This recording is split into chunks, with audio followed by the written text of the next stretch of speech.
Yes, what's happening, guys? And welcome back to the channel and welcome to this afternoon's live stream, where it was going to initially be a bit of a Chelsea news roundup video for everything that's been going on over the international break, players scoring goals, players qualifying for the World Cup, etc. But there's only one place to start, and didn't think there was going to be too much of an update in the Chelsea ownership race this week, to be honest, having been given the dates of April 11th to submit the final bid and then April 18th to take the preferred bidder to the government. But it's come out in the last hour, some news that, wasn't really expecting. I'm just going to share my screen now and bring it up. Being reported in the Times, some great journalism there, which is all fantastic to see. And basically, this is what's happened. Obviously, it broke yesterday that Paul Cannonville had a meeting with the Ricketts family, Chelsea's first ever black player, and he's,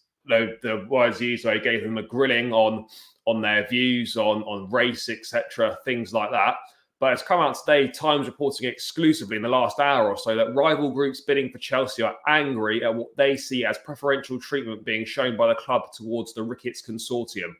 And Liam Toomey, great journalist from The Athletic, adding that some around the sale process have had the impression that Buck is advocating the Ricketts/Griffin bid for a while. So this, even if well-intentioned, really isn't a good look on him.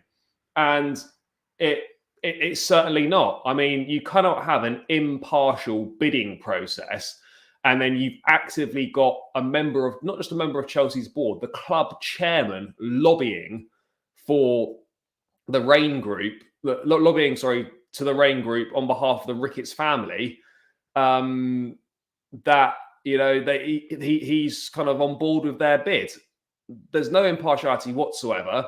The Ricketts bid should be thrown out. They've broken the rules. They shouldn't be meeting with custodians of the club, and it's just baffling. And I mean, I've not been the biggest fan of Bruce Buck. He's kind of just sat on the board for a long time now. But he was instrumental behind the Super League, showing his colours there, and he's shown his colours again. It's typical that the Ricketts bid, which is not liked by anyone, has got Bruce Buck's fingerprints all over it, and he's kind of the preferred backer of them. It really is staggering, and why is nothing ever easy in Chelsea? Why can't we just sell the club cleanly? Why is there lobbying going on? Why is there underhand involvement? And the fans have made their voices very clear. Doesn't matter how much money the Ricketts want to spend on PR, doing the rounds. Oh yeah, we've met with Paul Cannonville. We've reassured him. You might have been able to potentially say all the right things, but at heart, every single person knows what this family stands for, what you're like as people, your views, and we don't want that associated anywhere near Chelsea Football Club. It's bad enough, seeing how they run the Chicago Cubs. Their own fans don't like them there either. No investment in the team, most expensive ticket prices, getting the clip of Todd Ricketts getting booed when introducing some sort of new streaming service.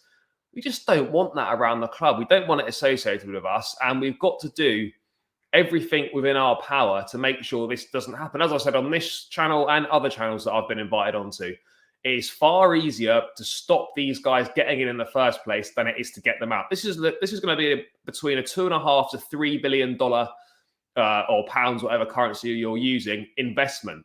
These guys, if they get in, they're not here, for the short term. This is 5, 10, 15 years they could be here. You don't spend that kind of money just to move on in a few years. So, if they did get in, then it's a big problem. It really is. And I think people need to wake up and, and smell, I can't even smell the music. Is that the right one? I don't even know what that saying is. I probably absolutely butchered that and got it all wrong. But people need to realize that, I don't know if they're being naive or they're just burying their heads in the sand, that if you actually break it down, realistically, the Ricketts are a lot closer to acquiring Chelsea Football Club than many people want to let themselves believe. If you go through the four-man shortlist, obviously Todd Bowley's consortium, the favourites, I think, and rightly so. Everything on paper seems fantastic. A guy that has got experience of running a sports club and doing it well, wants the fans to be on board with a lot of things. That's all crucial, very important. And then you look at the other two, Sir Martin Broughton's consortium, problems there in the fact that you've got two guys who've got stakes in Crystal Palace. You can't just get rid of them like at the drop of a hat. That's quite hard to get rid of. It's a conflict of interest at the moment as well. And then obviously you've got Steve Pagliuca's bid. He only recently acquired 55% in Atalanta, the Serie A club. Now, if he was serious about Chelsea, then, he's going to have to dissolve that 55% in Atalanta, because the chances are they're going to qualify for the Champions League, and then it's a conflict of interest to own two clubs in the same thing. So it boils down to, realistically, you've got the two bids that are going up against each other. And the fact that Bruce Buck is endorsing this Ricketts bid is outrageous, and it's so out of touch and it's so tone deaf from him. He's not stupid. This is a stupid thing, but he's an intelligent man. He knows exactly what he's doing. Realistically, the bidding process should either be stopped, it should be restarted, or I don't know what needs to happen. Or the Ricketts group should be thrown out of the running. They shouldn't be in there. But we need Bruce Buck to go. We need the Ricketts family, no to Ricketts, to keep that going. But I mean, it's honestly, it's unbelievable. I mean, why is he doing that as Chelsea chairman? He'll know the fans' thoughts. Why are you going behind their back, organising a meeting to try and get some good PR for the Ricketts and show they're doing all the right things? As I said, we've seen this time and time again. People try and do good PR to make it look like they've learnt from their mistakes and they've changed, but these people won't change. They'll never change. They set their stall out. We know exactly what they are. They're Trump backers as well in the US. I mean, I don't really think anything else needs to be said. Islamophobia comments, massively ill-informed comments on COVID. You should see some of the things that their investment group is invested in. The one backed by Ken Griffiths, it's exploitative on the highest level. These guys just cannot be anywhere near Chelsea Football Club. I mean, guys, big up in the chat. RD, Tobago, thanks for your support, lads. Really appreciate it as always. I'm interested to get your thoughts as well on it as well in the chat. So yeah, do let me know. And I'll bring some comments up, and we can obviously expand the conversation. But it is very real now that the Ricketts, they do have a serious chance of owning Chelsea, and it's obvious now that this has come out that the Chelsea chairman, not just anyone, the chairman of the football club, the Ricketts are their preferred bid. Now, if that doesn't worry you as a fan, then I don't know what will, because it's all very well burying our heads in the sand saying, "Oh, it'll never happen. It'll never happen." You've got the chairman of the football club it's now publicly backing the Ricketts bid. I mean, that just cannot happen. It really cannot happen. I can't stress how important it is that it doesn't happen. And I'm just going to bring something else up on the screen now. It's not even that, but it just brings the whole process into disrepute. It's meant to be, what's the word? Not neutral. It's meant to be an impartial process, for want of a better word. It's meant to be level playing field for everyone. When you've got active members of the board lobbying a rival bid, that's not a fair playing field for everyone. If you're going to go down that road, then everyone should have a right to meet certain members of the club, etc. I'm just going to bring this up on the screen now. Where are we? Yeah, and I think every right. Big up Pice, who does some fantastic work on Twitter, getting all the latest news for all the Chelsea fans to consume. There's a lot going on at this time, so big up, mate. Really appreciate you doing all this stuff that you do. Rival groups bidding for Chelsea are angry at what they see as preferential treatment being shown by the club towards the Ricketts family. One of the shortlisted consortiums fears that rules of the process have been breached. Why has Bruce Buck helped the Ricketts to organise this meeting? It's a joke. He's actually helping them to cleanse their reputation.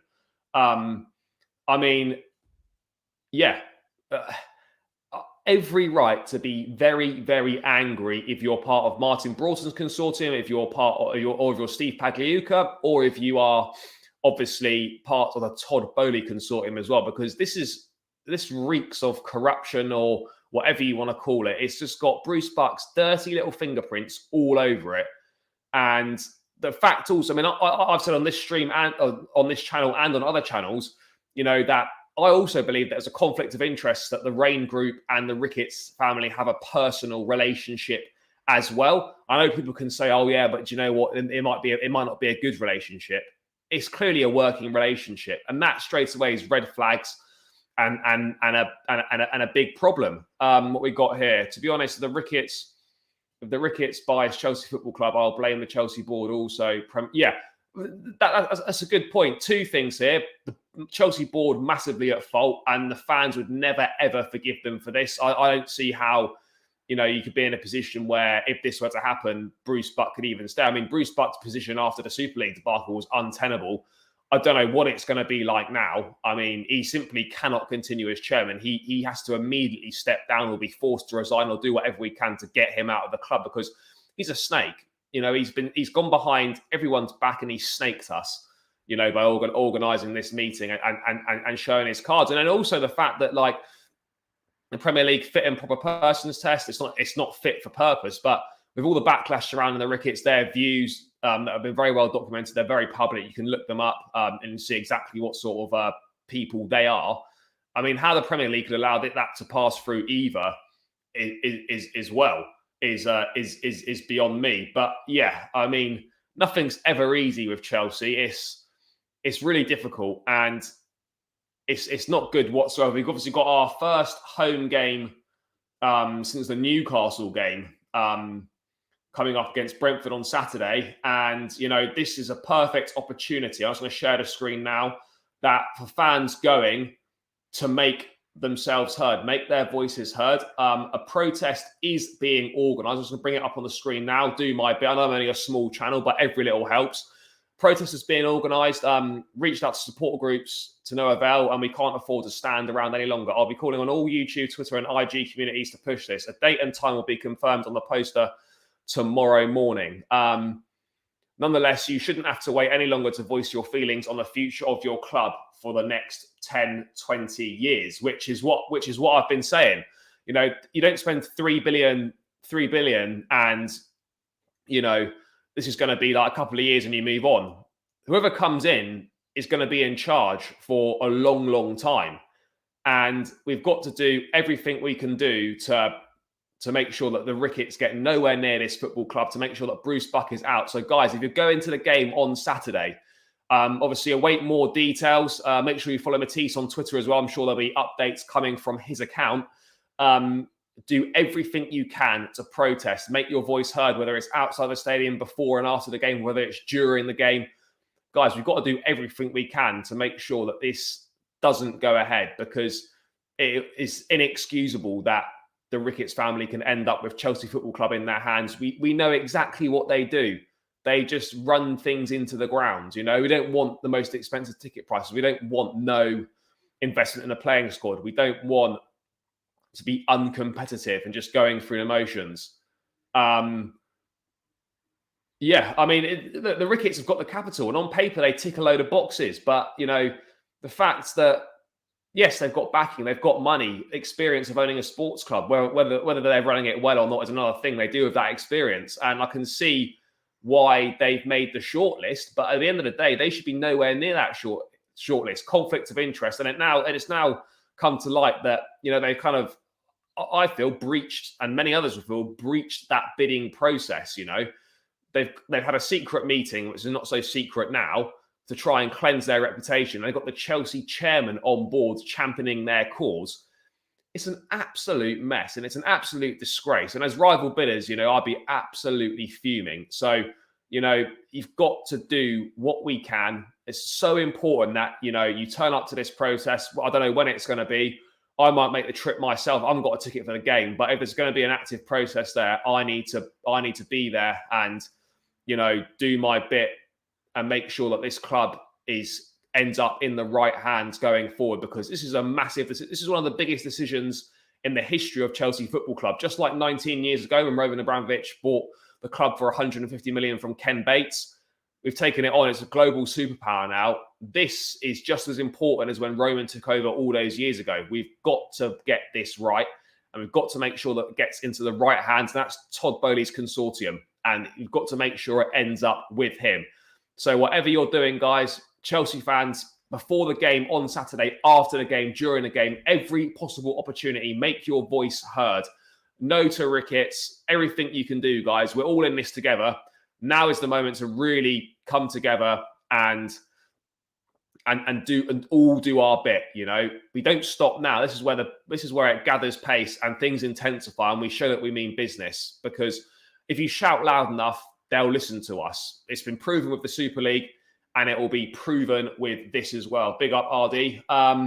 Absolutely disappointed in Marina. Expected better from her. Yeah, I mean, look, I haven't got all the information. It's obviously very clear that Bruce Buck facilitated and organised this. He says that he didn't take any active part in it. He just sat in, which is an absolute load of bollocks, because you're telling me he just sat in the back and didn't play any active part in the meeting at all. I mean, come on, do me a favour here. What are we? Do you think we're stupid? Of course he was playing an active role. He's trying to cleanse their reputation. I mean, Marina, I don't know if she had any role in this or knew anything about it. I really wouldn't be surprised if, that being the snaky character Bruce Buck is, if he just went behind her back and didn't actually say anything at all. But yeah, guys, the main thing is protest is being organised. Chelsea fans, wherever you are, particularly in London, make sure you get to the protest when it is. Make sure you get your voices heard this weekend, because it is so, so important that we do everything we can to make sure the Ricketts get their hands nowhere near Chelsea Football Club. Marina is defo part of the decision-making. Yes, but what I would say is on that, she does get an unfair rap. She's done some great stuff for Chelsea, and she's very much, Roman through and through in terms of like being very loyal to him. I don't know how much she knew about this, or if she did or didn't know about it, had any role in it at all. Could be part of the decision making, but this very much, to me, unless it's proven otherwise, looks like Bruce Buck has just facilitated this off his own back. I don't think Marina's stupid. I think she knows full well. She'll be fully aware of the fan backlash. But yeah, I mean, I don't want to spend too much time on this. I do want to move on to a couple of other topics that cover slightly more positive. But yeah, Buck out and no to Ricketts. And guys, as I've said, do what you can this weekend. But yeah, that's just a quick update on the breaking news in the last hour or hour and a half, 2 hours, that Bruce Buck facilitated the meeting on behalf of the Ricketts in a clear breach of protocol surrounding the bidding process. The Chelsea chairman going behind everyone's back, going behind the fans' backs, trying to cleanse the reputation of the Ricketts family by organising a meeting with Paul Cannonville, Chelsea's anti-racism ambassador. And just on that as well, it makes a complete mockery of all the campaigns the club are a part of. So the LGBTQ plus campaigns, the No to Hate campaign, No to Racism campaign. It makes an absolute mockery of all those things if the Ricketts get on board. So we really have to do everything we can, guys, and stay tuned for more information on that. But I'm going to move away from the Ricketts fan. I don't want to give them any more airtime than they deserve, or if that's the right word. So we're going to move off from that. But protest is being organised. Stay tuned. And also at the game on Saturday, make your voices heard, guys. Moving away from that now, I just wanted to move on to the international break in general. Quite a positive international break for Chelsea and Chelsea players involved. I'm just going to bring up on the screen now how the guys did over the break. Where are we? So yeah, Chelsea players over the international break. Edouard Mendy, the penalty shootout hero. Senegal winning 1-0, but obviously 1-1 over the two legs against Egypt. And Edouard Mendy, the penalty shootout hero, saving the deciding penalty again. And he will be on his way to the World Cup with African champion Senegal. It was a great international break for Christian Pulisic, scoring a hat-trick for the United States. Kai Havertz and Timo Werner both on the score sheet as well. Conor Gallagher putting in a great performance for England in a friendly against Switzerland, an assist, and I believe also a man-of-the-match performance on his first start for England. And we got Marcos Alonso last night popping up with 2 assists as well. So maybe he's going to come back with some good form. A Pulisic hat trick, yeah, RD. I knew that would go down well with you, mate.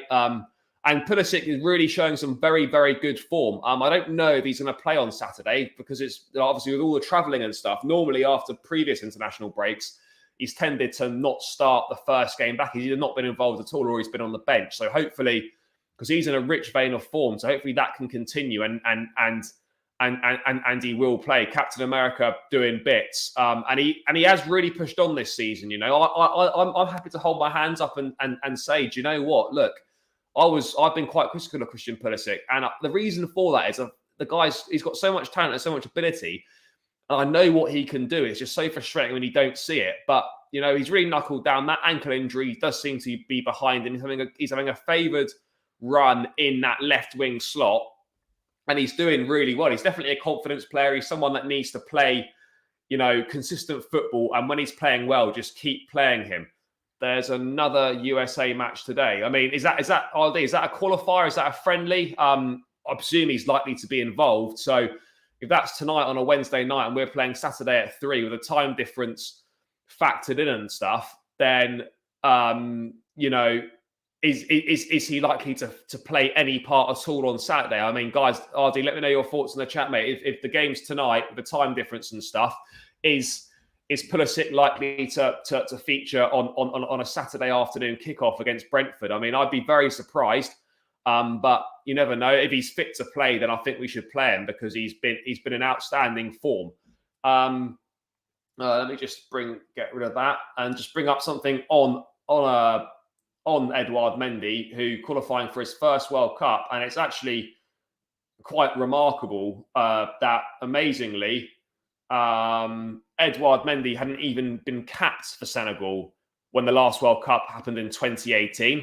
4 years later, he's a European champion, an African champion, the best goalkeeper in the world, and he's taking Senegal to the 2022 World Cup. I mean, some people don't believe in fairy tales. That is very much a footballing fairy tale. So congratulations to Edouard Mendy.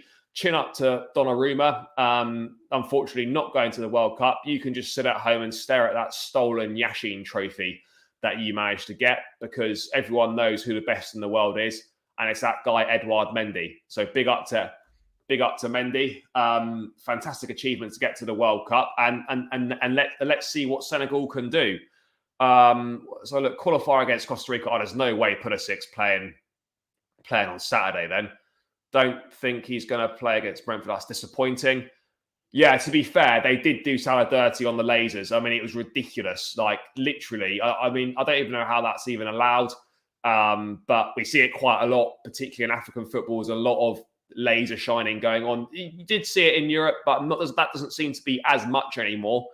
But yeah, I mean, it's just the way it goes, unfortunately. Salah missed a crucial penalty when it mattered, and Senegal and Mendy are going to the World Cup. Let me just get rid of that and get rid of this screen as well. So a successful international break kind of all round for Chelsea. No injuries picked up. Players continuing good form from their club level, getting goals, getting assists, playing well. No injuries. So everyone should be returning to Cobham fit, raring to go, in good form, morale good. What I did want to talk about was Timo Werner. It very much seems that he wants out of Chelsea. He hasn't said so in as many words, but it's kind of obvious from what he's saying. And I've got no problem with what he said about his time in Germany, how he kind of is more suited to him, how he prefers that he gets more opportunities.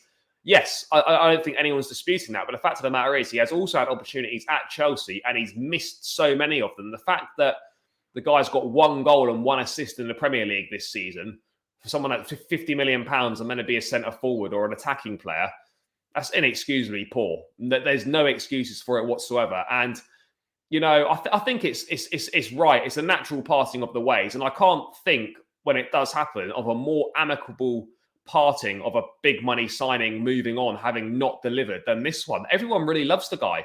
It's just not worked out. And in reality, he's just not good enough. And I'm sure he'll go back to the Bundesliga, potentially Borussia Dortmund, very interested in him. And he'll tear it up there. I just think he's one of those that the Premier League just wasn't meant to be for him. A little bit like Alvaro Morata, had glimpses, but ultimately the Premier League wasn't for him. A very good football player, Serie A, La Liga, etc. I think it's going to be the same for Timo Werner. The Premier League is just doesn't look like it's going to be for him. Having signed in for £50 million from RB Leipzig. Let me just bring it up now. Chelsea HQ. Dortmund are among those reportedly keen on signing Timo Werner, who has 1 goal and 1 assist in 14 Premier League appearances for this season. According to the Daily Mail, not the most accurate, but I do think, it's obvious that Timo Werner is going to move on this summer. Chelsea are willing to take a hit on the player as they are believed to be asking for a fee of at least £34 million for Timo Werner. Considering we signed in for £50 million a couple years ago, if we were to only take a £16 million hit on him, given how he's done in his time at the club. Yes, he did well in the Champions League run, etc. Everyone likes him. He works hard. He always puts a shift in. But ultimately, the required quality is just not there. And I just don't think he's suited for the Premier League. I'll do 100% agree with that one. He used to always chase everything down. In recent weeks, particularly against Norwich, even in the most recent match, just the guy's ducking out of 50-50s. He's not giving it his all. He's not working his hardest. Once you start ducking out of 50-50s and you don't look like you're up for the fight or the challenge, the writing's on the wall. I think he just needs to get out, needs a new environment, needs to reset, whether that's going back home to Germany or wherever it is. I think it's the best solution for both parties. He's on massive money at Chelsea. I think about £270,000 a week, which is quite frankly scandalous for someone who's delivered so little during his time at the club, but nothing against the guy. Everyone loves him. And as I said, it's going to be the most amicable parting of ways we've had of a big money signing that hasn't worked out. And if we can get £34 million for him, that would be quite remarkable. I mean, I'm not sure who's going to bid that much money for him, but if we can get anywhere near 30 or over £30 million for him, then I mean that really is quite something. What's that? We swap Werner with Gio Reyna. I mean, what? Yeah, why not? Yeah, I mean, I know. I mean, RD probably knows a bit more about Gio Reyna than I do, but Gio Reyna, fantastic young American player. Obviously, at Borussia Dortmund, he's got a reputation for developing young players and then really pushing on. The likes of Reyna, Jude Bellingham, another fantastic footballer, stuff. But yeah, I mean, Gio Reyna, I don't know if he'd fit the mould at Chelsea.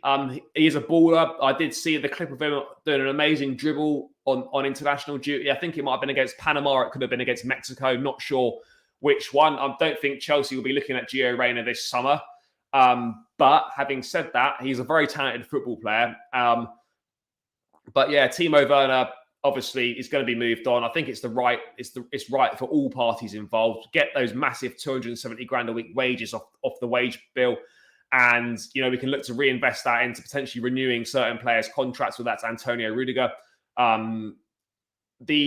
For Andreas Christensen, still no official confirmation from Barcelona that he's signed, but Joan Laporta, the Barcelona president, has basically said that, they've signed a midfielder and he's obviously Frank Kessie, and they've signed a centre-back, but they can't say the names. So, yeah, obviously, that's fairly obvious that Andreas Christensen is definitely moving on. We've known this for a while now. Still, nonetheless, it is a real shame. A really talented defender, one of our better defenders.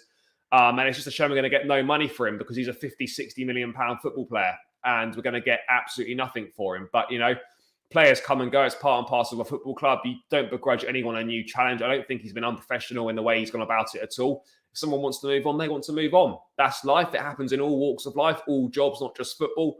So I do wish him all the best, and it will be a shame to see him go. On Azpilicueta as well, the clause has been triggered to activate another year on his contract, obviously based on the amount of appearances he's made. He doesn't have to accept, or definitely doesn't mean he's staying. It just means he's made enough appearances to activate that extra year in the contract. Very much, I think, wants to be part of Xavi's plans at Barcelona. Barcelona got a 2-year +1 on the table. Chelsea with a 1+1.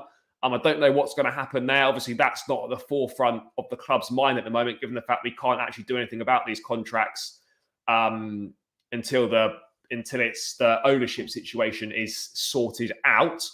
I agree with RD. Christensen going for free is just such a kick in the teeth. It's criminal that we're not getting any money for him, but such is life. I'm looking forward to seeing Levi Colwill. I think he made his debut for the under-21s either last night or definitely over this international break. Looks very promising. I don't know. He'd definitely be looked at in pre-season. Whether he's going to be part of the squad or whether he'll go out on a Premier League loan, we'll have to wait and see on that. Obviously, trust Thomas Tuchel's judgment and his call on that to see what happens with Colwill, but definitely outstanding prospect and someone that could be a mainstay at the club for 10 plus years. So hopefully he'll do well and be a part of the squad. And there was one other thing that I wanted to talk about just before I round out. Paulo Dybala, available on a free transfer from Juventus this summer, 28 years of age. Chelsea supposedly were looking at him or have been interested in Paulo Dybala. I mean, guys in the chat, let me know your thoughts on a potential free transfer for Paulo Dybala. I'm not sure how I feel about it. The guy's not got a great injury record. He's very inconsistent. I'm not sure if he's what we need at this point in time. I'd much rather go for Ousmane Dembele on a free transfer if we can. It looks like Barcelona have reopened talks over a new contract. They've changed their stance. Obviously, he's doing very well for them at the moment. But yeah, guys, let me know in the chat. Paulo Dybala to Chelsea or not on a free? I mean, out of the two, Dybala's got talent, but he's 28 now. I mean, I don't know if he's fulfilled the promise of his early days at Udinese and obviously at Juventus as well. Very much kind of hit and miss, I feel there. There's definitely ability there. Is he the right profile of player we need at Chelsea? I don't know. I mean, I'd rather have Dembele. Guys, let me know if you'd rather have Dybala or Dembele. I don't know if either of them will be possible, but one thing for certain is there are a lot of very good players available on free transfers this summer. And I think with the uncertainty financially over the club, who the new owners are going to be, how much money there's going to be able to spend in the summer window, I would be expecting Chelsea to very much tap into that free market and when signing players. I don't think we're going to be spending a lot of money. You can add something different. Yeah, players will definitely have to leave. Obviously, Timo Werner, as I just mentioned, is probably going to be moving on.